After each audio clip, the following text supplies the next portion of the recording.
A very good day to all. My name is Sachin Dev. Today I'm going to define about my FYP title, which is about machine learning on gas cycle mitigation.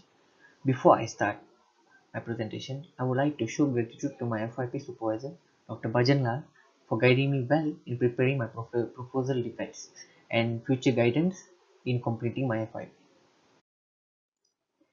These are the contents that I'll be talking. Firstly, I'll be briefing about the introduction. Then I'll be passing on to the problem statement. After that, I'll be stating the objective and scope of study. Besides that, I will give detailed explanation regarding my FYP topic in literature review based on journals that I've read. Finally, I'll be stating the method that I utilized for my project.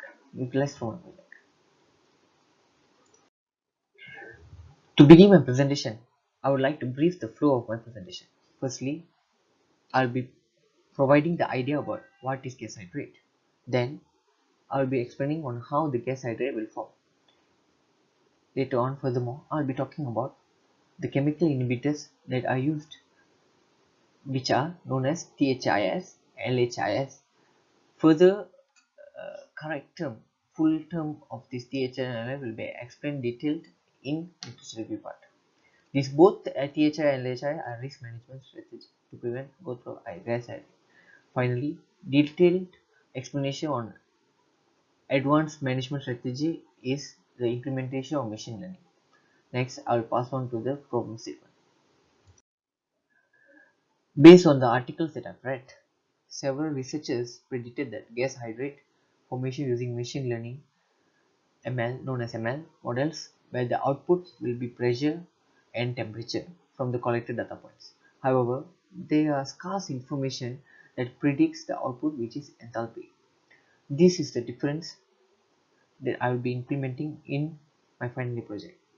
Then let us go on to the objective. There are three main objectives that I need to attain throughout my FYP final project.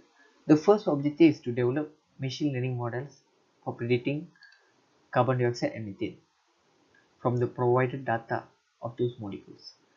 Secondly, my objective is to develop machine learning algorithm to predict the suitable enthalpy for methane and carbon dioxide, which will prevent the growth of gas hydrate.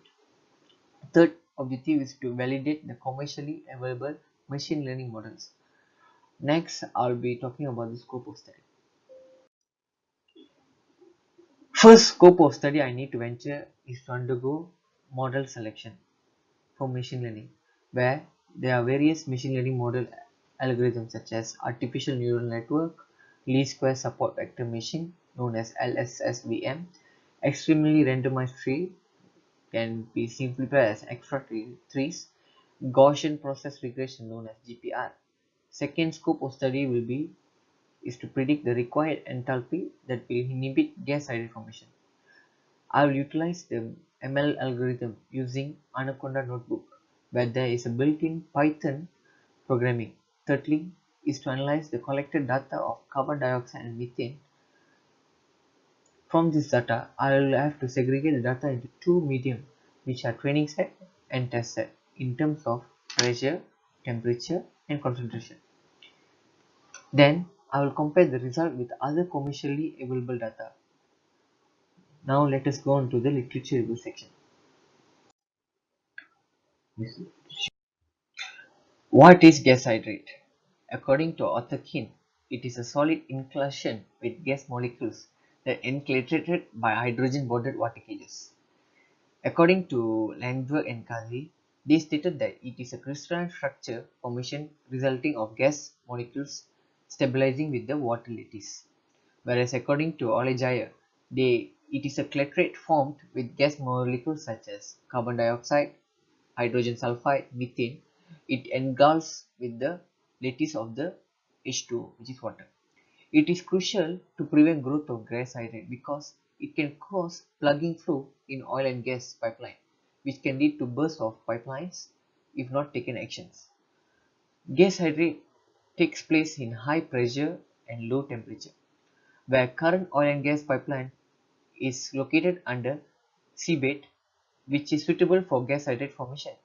Therefore, risk management strategy has been formed whereby there are two main risk management strategy, which is using of chemical inhibitors and predictive analyzing utilizing machine learning.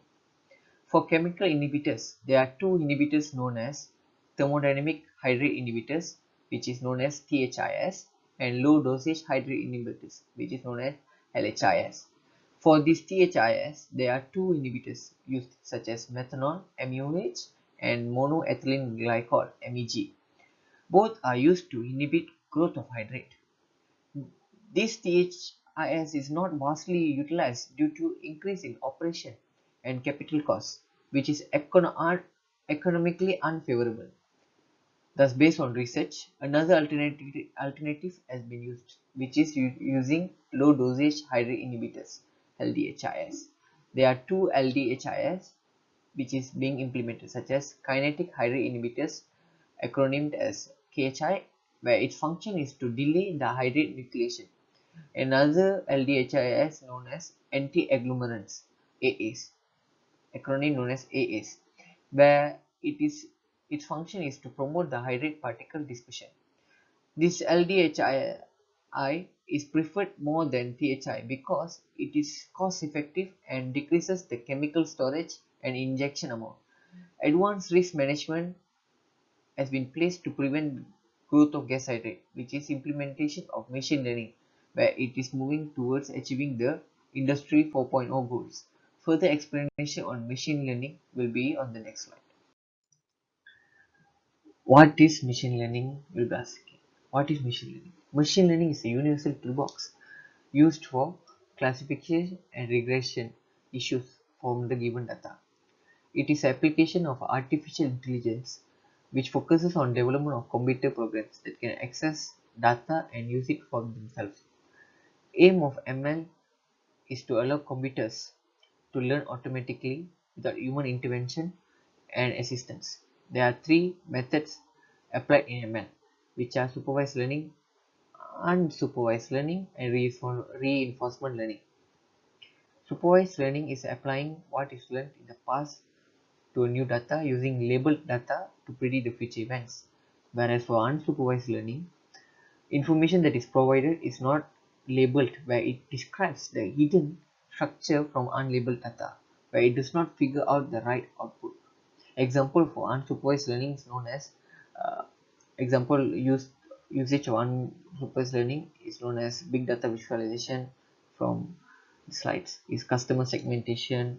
So we don't have any label on it. So final machine learning usage is method used is reinforcement learning, where it interacts with the environment by producing action and discovers error or rewards. It determines the ideal behavior within a specific context in order to maximize its performance. After that, I'll be introducing about various types of machine learning models.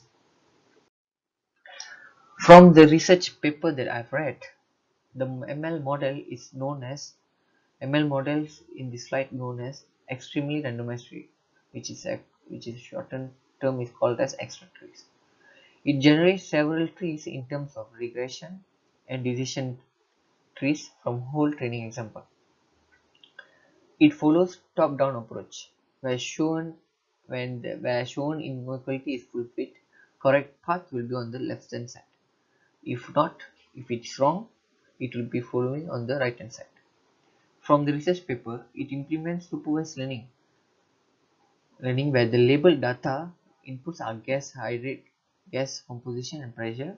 The output will be hydrate formation temperature. In order to find the accuracy, data will be calculated in terms of R square.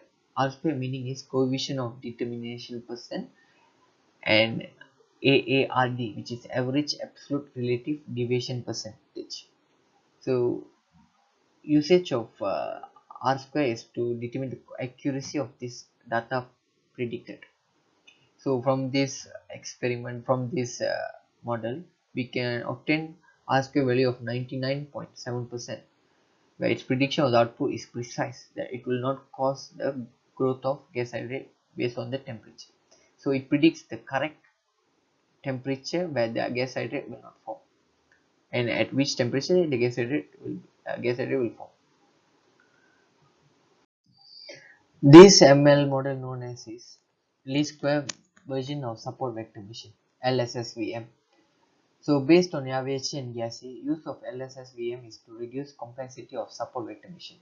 Its output can be resolved by fixing the linear equalities rather than inequalities constraints. This LSSVM implements supervised learning, where the input will be gas composition pressure, whereas the output will be the hydrate formation temperature. Results obtained from this ML model can be evaluated in terms of R square and AARD in percentage, where the values obtained were total values of R square and AARD is 96.99 and 0.32 respectively. This is the third machine learning models that I've read from the research papers, which is known as artificial neural network. It is based on how brain calculations conducted, where it carries out extensive input-output mapping that approximate non-linear functionality. From this article, the gas input used as same as the previous machine learning model inputs, which is gas composition and pressure, whereas the output will be the same, will be the hydrate formation temperature. Obtained results will be in terms of R square and AART, where by obtaining this value we can predict the accuracy of this machine learning model, where the obtained value of R square is 99.28, whereas the average deviation percentage is 0.150 total. Now I'll be explaining about the methods that I utilized throughout my FYP project. Throughout my FYP, I'll be utilizing this machine learning model, which is called as Gaussian process regression, which is more known as GPR. It is a probabilistic method that gives confidence for the predictive function, and it is a new approach in machine learning. GPR is a non-parametric and Bayesian approach regression. Advantage of using GPR is that it will work well in a small data sets and has ability to work to provide uncertainty measurement on the predictors. Input parameters that I will be utilizing is concentration, pressure and temperature of the carbon dioxide and methane in order to predict the enthalpy, which is the output of my model. To measure the accuracy of this prediction, I'll be utilizing calculating the MSE, mean square error, and coefficient of determination, which is R square. Next, I'll show the workflow that I'll be implementing throughout my FYP. This is the flow chart that I'll be using throughout my FYP as a guidance and planning. This is the FYP Gantt chart. This is the planning and scheduling I need to do to complete the required tasks for FYP, for my FYP. So this is a FYP2 Gantt chart. So I need to plan and schedule well to complete the required tasks in order to complete the FYP2. This is the references that I utilized to prepare for my presentation. Thank you for listening attentively to my presentation. I really appreciate that you took time to watch my presentation, and now I open the Q&A session. Thank you once again.